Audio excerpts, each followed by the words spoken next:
Cleopatra.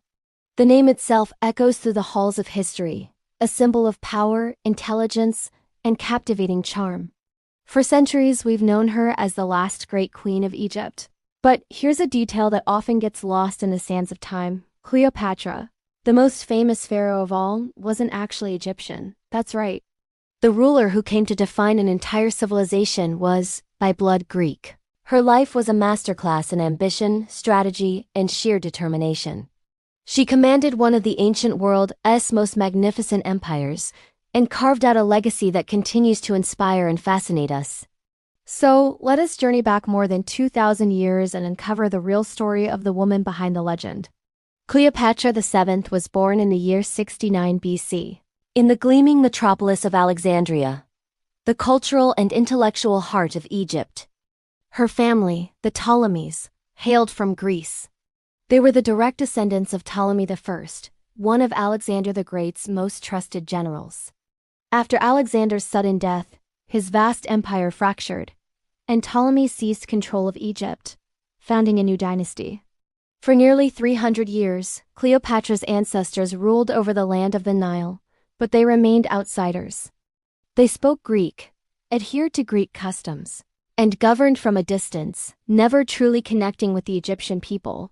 But Cleopatra was different. She wasn't content to just be a ruler.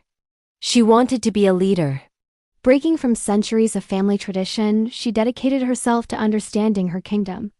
She became the first Ptolemaic ruler to learn the Egyptian language, immersing herself in the country's ancient traditions and paying homage to its powerful gods.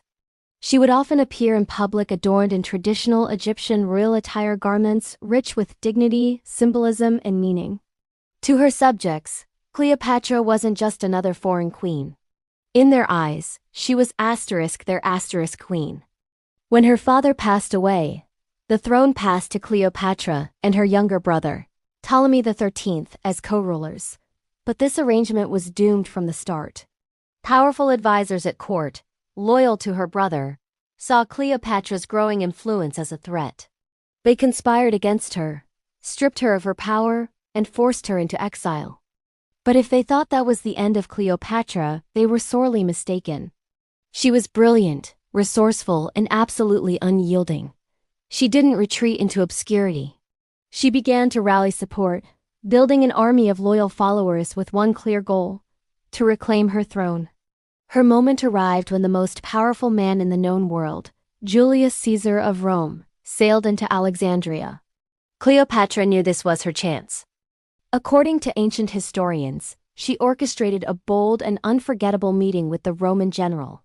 She had herself smuggled into the palace, bypassing her brother's guards. Imagine the scene. She appears before Caesar not as a desperate exile, but as a confident and rightful queen, poised, intelligent, and radiating authority. Caesar was completely captivated, not just by her beauty, but by her sharp intellect and undeniable courage. He saw in her a worthy ally. With Caesar's formidable military backing, Cleopatra swiftly defeated her brother's forces, reclaimed her throne, and restored stability to Egypt. Their alliance quickly blossomed into a powerful political and personal partnership, one that would dramatically reshape the destinies of both Rome and Egypt. This union eventually led to the birth of a son, Caesarion, widely believed to be Caesar's child. As the undisputed queen, Cleopatra focused her energy on revitalizing her kingdom. She was a visionary leader who championed trade, sponsored groundbreaking scientific research, and fostered a golden age of learning in Alexandria.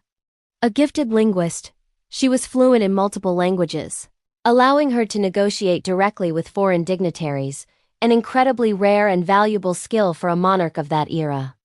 She ruled with a unique blend of intellectual rigor and genuine compassion for her people.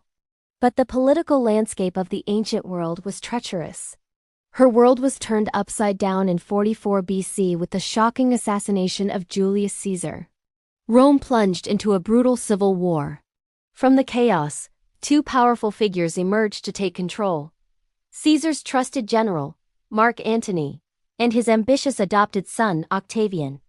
Cleopatra found herself at a crossroads, forced to choose a new ally to secure Egypt's future. She decided to wager on Mark Antony.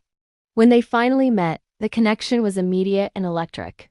Antony, a charismatic and battle-hardened leader, saw in Cleopatra a partner who matched his own grand ambitions. Together, they dreamed of forging a new Eastern Empire, a power that could rival, and perhaps even surpass, Rome itself. Their alliance was a potent mix of political strategy and passionate romance, but it sent shockwaves through the Roman Senate. Back in Rome, Octavian watched their growing power with alarm.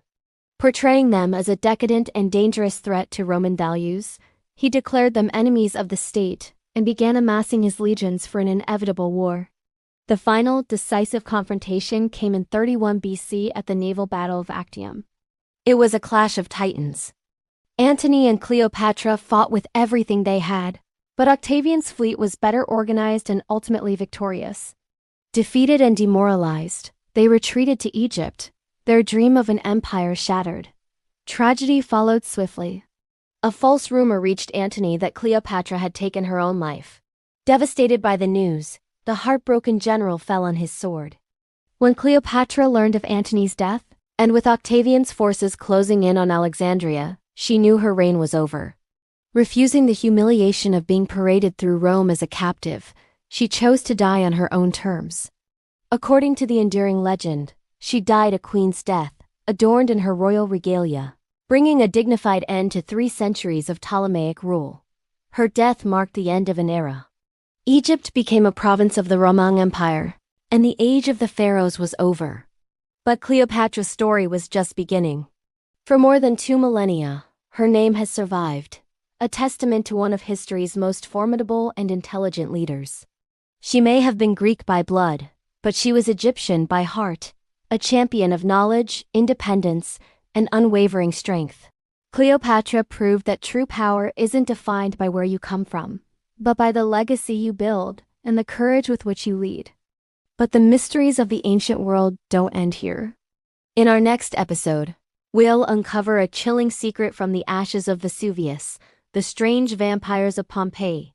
Who were they, and why did the ancient Romans hold such a deep fear of the dead? You won't want to miss it. Make sure you hit that subscribe button and ring the bell so you can join us as we continue to explore the most fascinating stories from our ancient past. Thanks for watching.